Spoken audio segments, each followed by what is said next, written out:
What am I most thankful for? On this show, I am breaking down the top 10 things about the Texas Rangers that have made me thankful this year and since last Thanksgiving. All that and more on this episode of Locked On Rangers. Let's get into it.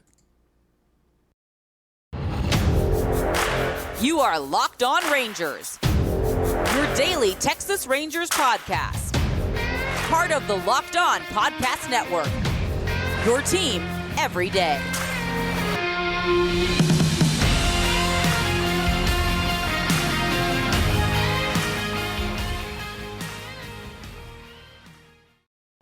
You are locked on to the Texas Rangers. I'm Bryce Patrick, a cripplingly addicted Texas Rangers fan since 2010, the founder and host for all 4 seasons of this Locked On Rangers podcast. Happy Thanksgiving to all of you.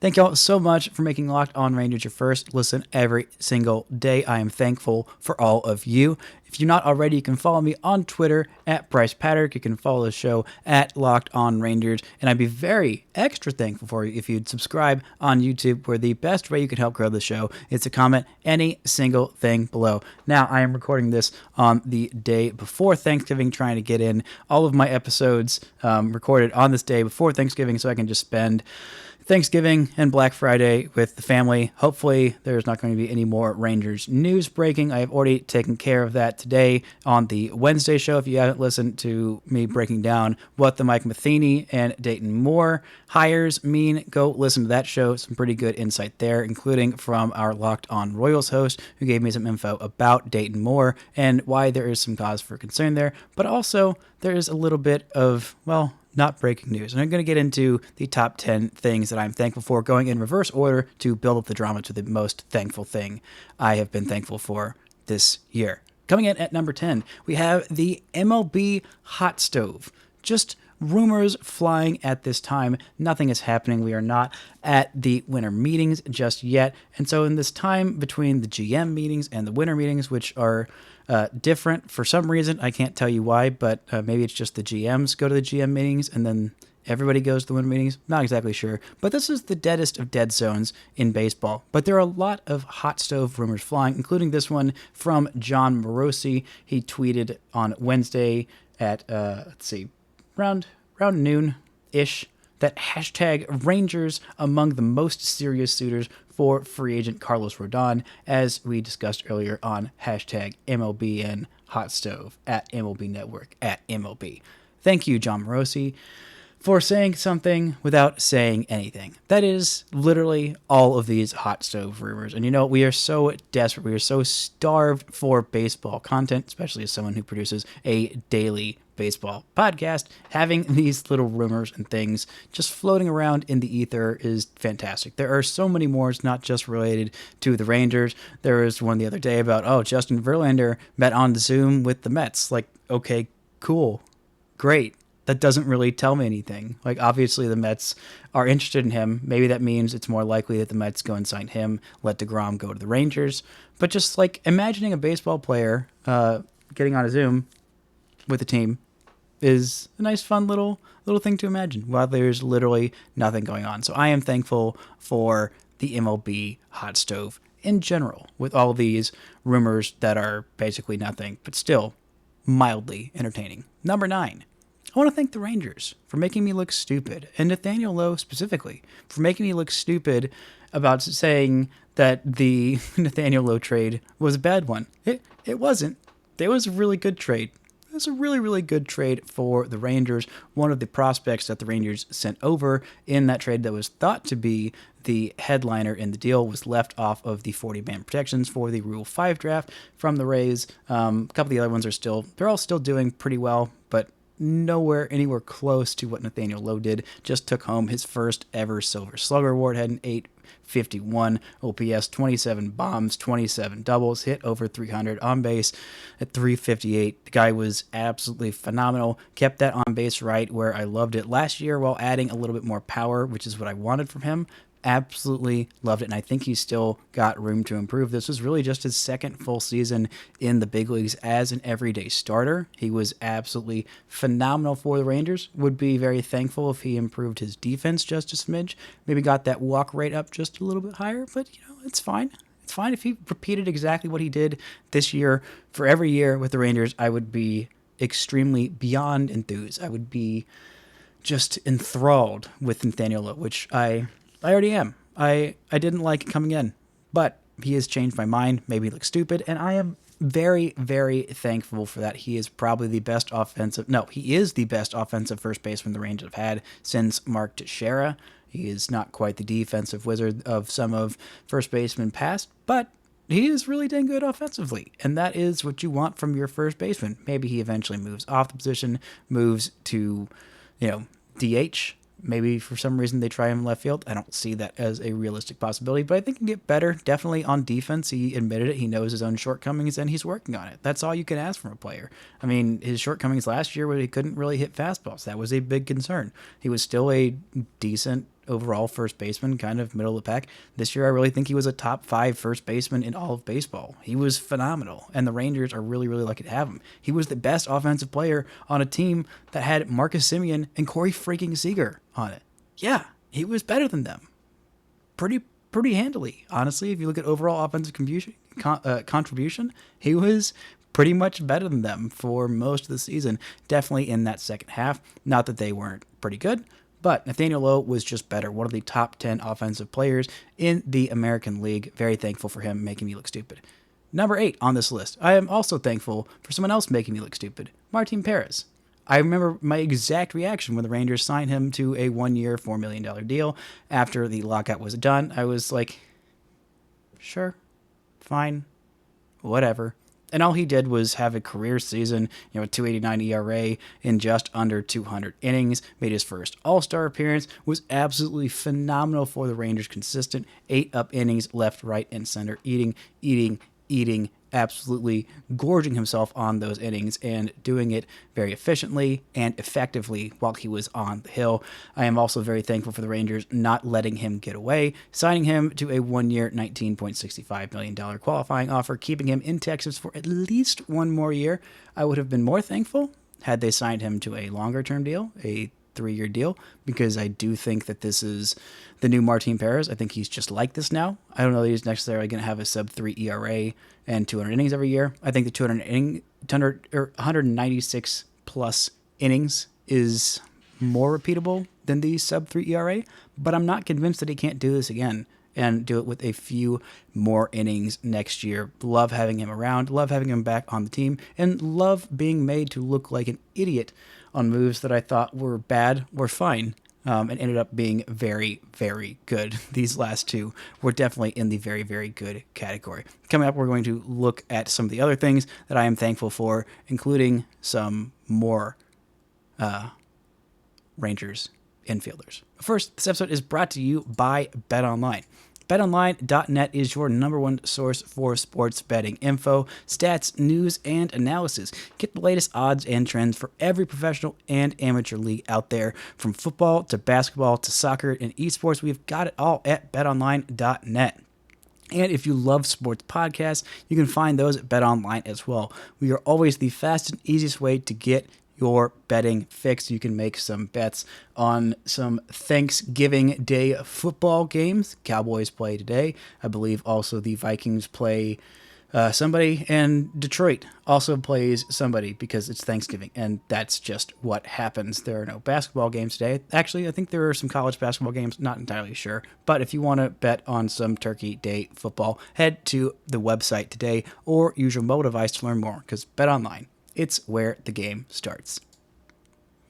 Now, coming in at number 7 on the list of top 10 things I am most thankful for about these Texas Rangers. I want to thank Adolis Garcia. I'm thankful for you for proving that 2021 wasn't a fluke. I also he didn't make me look stupid. I said, he might not repeat exactly what he did last year, but I still thought that he was a good player. He didn't quite make me look stupid. He made me look decently smart, but he made Grant look stupid. Remember last year, Grant said, "Oh no, I don't think he can do this again." Well, suck it, Grant, because he did it again. I didn't expect him to do it exactly like this, but I think the Rangers' new hitting coaching staff did a really, really great job with him. 25 stolen bases, 27 bombs, 5 triples, 34 doubles, just hitting extra base hits out the wazoo. A 756 OPS, on base of 300, hit 250, and the defense slumped up just a little bit, even though he was playing every day in right field. But still, he proved he is a really darn good major leaguer. He's going to be 30 next year in just his third season in the big leagues, and he is under contract for a while. The Rangers absolutely got some highway robbery from the Cardinals when they stole Adolis Garcia from them. They also stole Mike Maddox back as their pitching coach, which I think they might regret losing Garcia a little bit more for nothing than losing Mike Maddox for nothing. But that is neither here nor there. Number 6 on this list, I am thankful for Josh Jung's injury healing up just enough for him to make his big league debut this year. I am not thankful for whatever stupid weight blew up his shoulder. That is very unthanksgiving worthy. It is worth a no thanks, if you ask me. But I'm thankful that he was able to heal up, recover well, and just dominate his rehab assignment and absolutely crush it at every minor league level he was at this year, and get up and homer on his first major league pitch that he saw, at bat. Maybe it was the first pitch. I can't remember exactly if he pulled the jerks in Profar and did the exact first pitch. No, I think it was the first pitch. Profar was just his first at bat. But no, I am thankful that Josh Jung is officially a big leaguer. Took him a long, long time to get there because of those 2 stupid injuries that derailed his season this year and last year. Should have been winning, well, maybe. The only blessing that I can see is that he's going to be in a more wide open Rookie of the Year race next year, where he doesn't have to go up against Adley Rutschman and Julio Rodriguez. That would have been a tough battle. I think he maybe could have contended with those guys, but it might be a little bit better to not have 2 generational rookies to go up against in your AL Rookie of the Year battle, which he will be doing next year because he still has his rookie eligibility. Loved what I saw from him. A little bit much on the strikeouts, a little bit low on the walks, but he'll get those things sorted out. He is a darn good hitter. He will put in the work, and I would be very extra thankful if no weights or anything could go wrong with him next year and cause him to miss multiple months of the season. Just stay healthy, Josh. Stay away from, I don't know, whatever broke your foot last time and whatever weight bar caused that shoulder injury. Just stay away and eat some turkey today, for me. Anyway, number 5. I'm also, while we're talking about health, I am also thankful for the health of Corey Seager. Played 151 games this year, which was the second most he has played in his career. Has had a lot of freak injuries. I think labeling him injury prone was a bit premature and just kind of rude, honestly.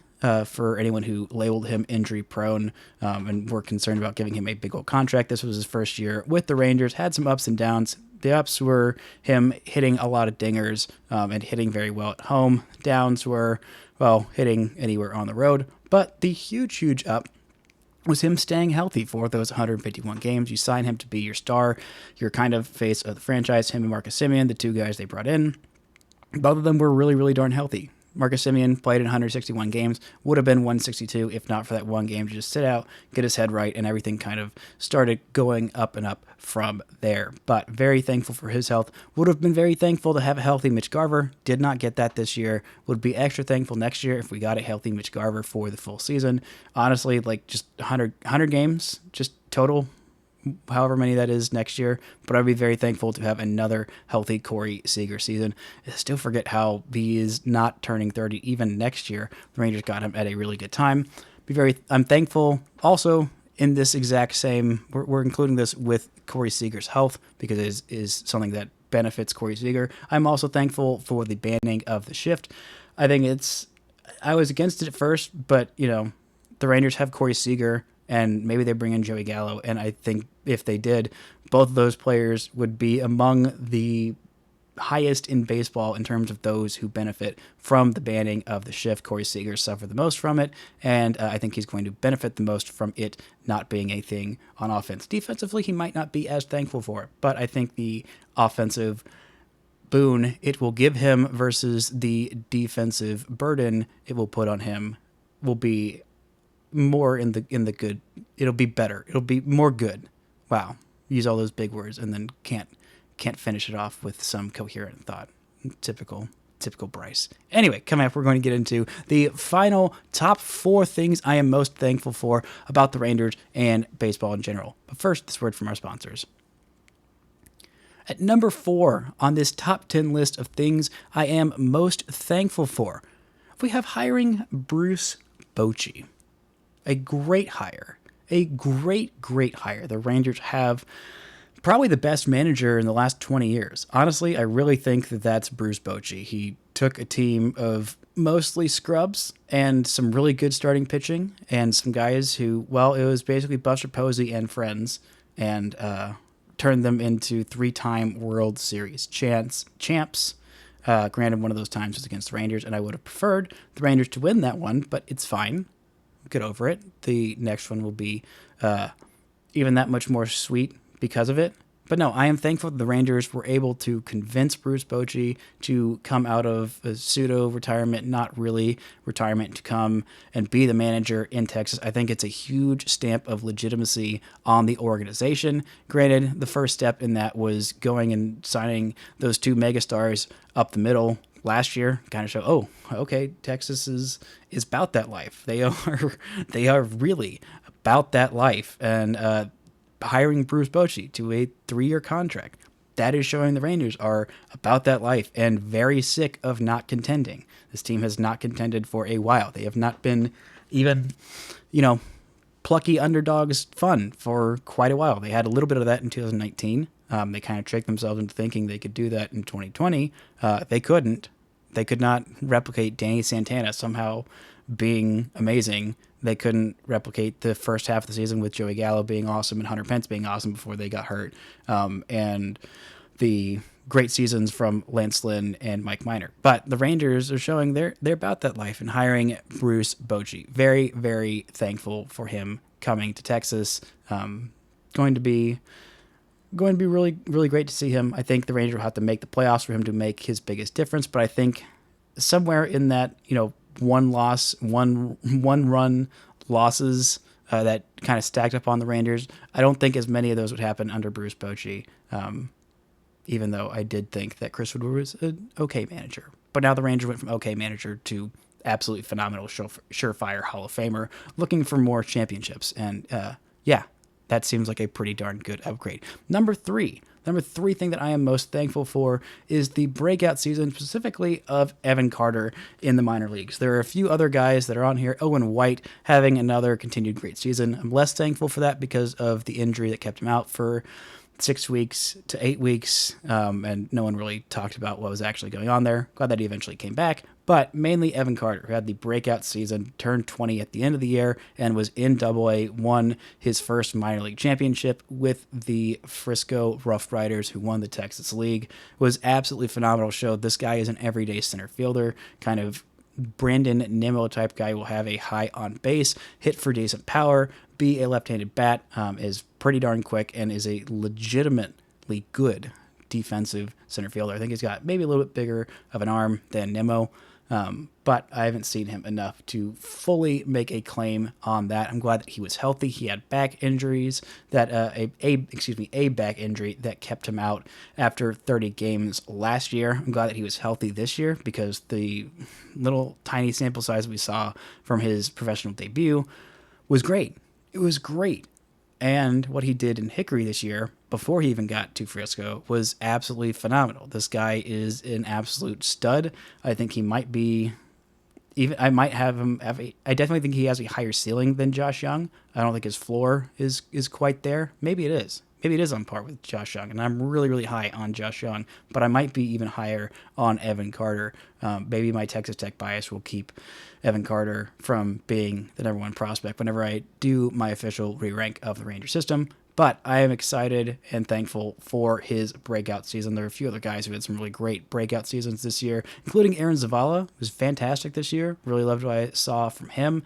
Hugely bummed about the injury that he sustained in the Arizona Fall League. Still don't really know why he was there in the first place. Kind of pisses me off that he got injured when he didn't really need more plate appearances. But, he'll be back in May-ish sometime next year, and we'll get over that. Dustin Harris had a decent season, but really those guys were kind of, and Luis Angel Acuna, also fantastic season in the minor leagues. Same with Ezekiel Duran, who is no longer a prospect, is just a big leaguer, and I think will be a pretty darn good one. So those guys had some really great breakout season. I am thankful for those youngsters and for the future of the Texas Rangers looking bright. I am not thankful for all of these stupid setbacks and frustrations and nonsense that happened to Rangers pitching prospects this year. There was a whole lot, way too much nonsense going down against Rangers pitching prospects, or just things that just didn't go well, not necessarily freak breaks of injuries or things like that. But anyway, getting to number 2, things I am most thankful for. I am still thankful. It happened since last Thanksgiving, so I am including it here in my thankfulness. I am thankful for the Rangers signing Marcus Semien and Corey Seager. It was a lot of talk in the second half of the season when the Rangers were at their most dismal, I think, since I have been following this team. 2014 was really, really rough, but you always kind of knew that, all right, this is a one-off thing. They still have, Adrian Beltre is still here. He is still a thing. Yu Darvish is still on this team. He's coming back.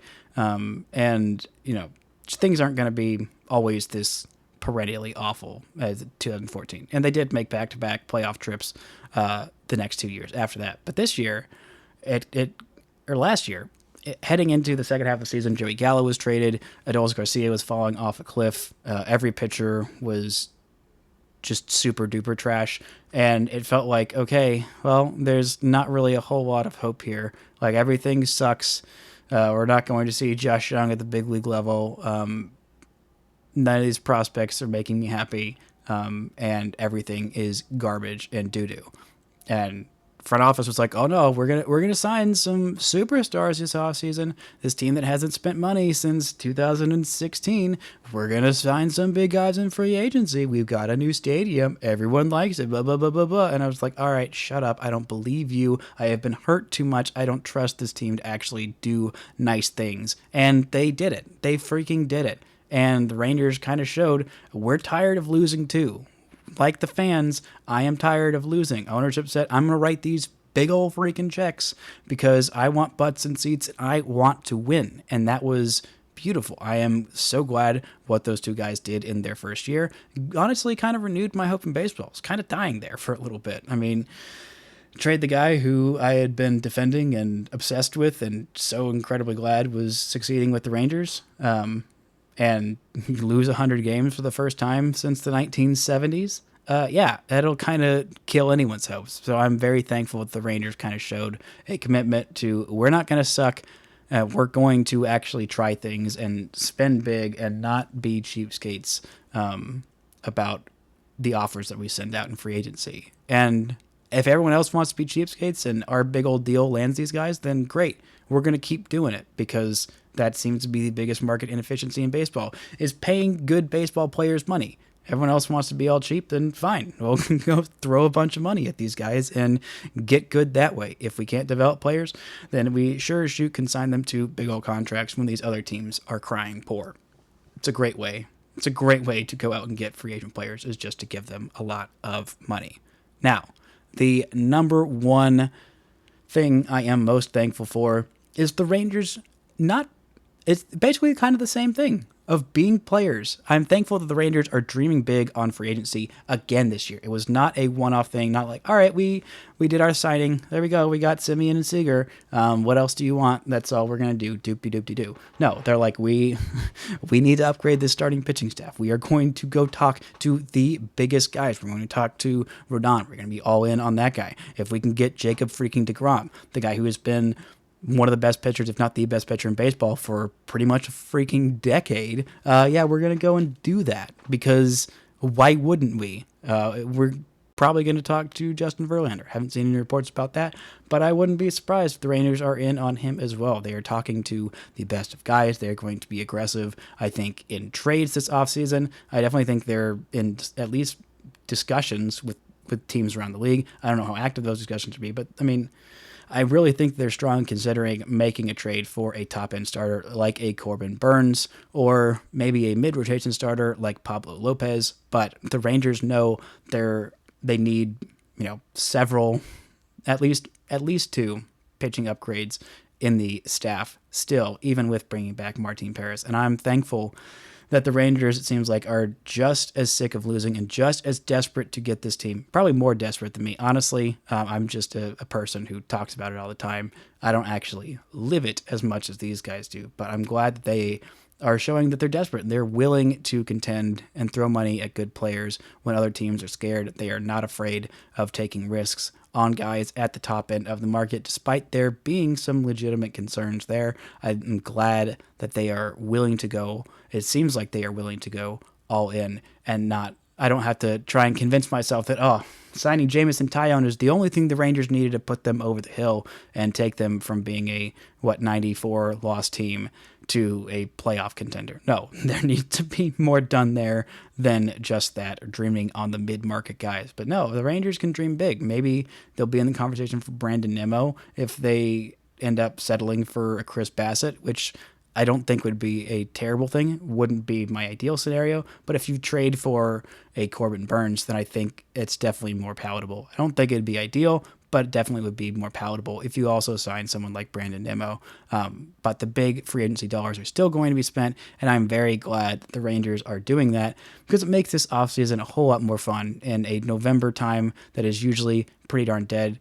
Having something to hope and dream on coming off a season where the back end really kind of soured, not quite as much as 2021, but still soured me quite a bit on how close this team is to contending. I'm glad that dreaming on Jacob deGrom pitching opening day in a Texas Rangers uniform is something that I can do without too much fear of it being absolutely outlandish. But that's going to do it for today's show. Thank you all so much for listening and subscribing, making this your first listen today. For your second listen, check out Locked On Sports Today. From the games that matter the most to the biggest stories in sports, go beyond the scoreboard and behind the scenes with local experts and insights only Locked On can provide. Locked On Sports Today, available on this app, YouTube, or wherever you get your podcast. Thank y'all so much for listening and subscribing. I am truly, sincerely thankful for each and every single one of you. And until next time, don't forget to enjoy baseball.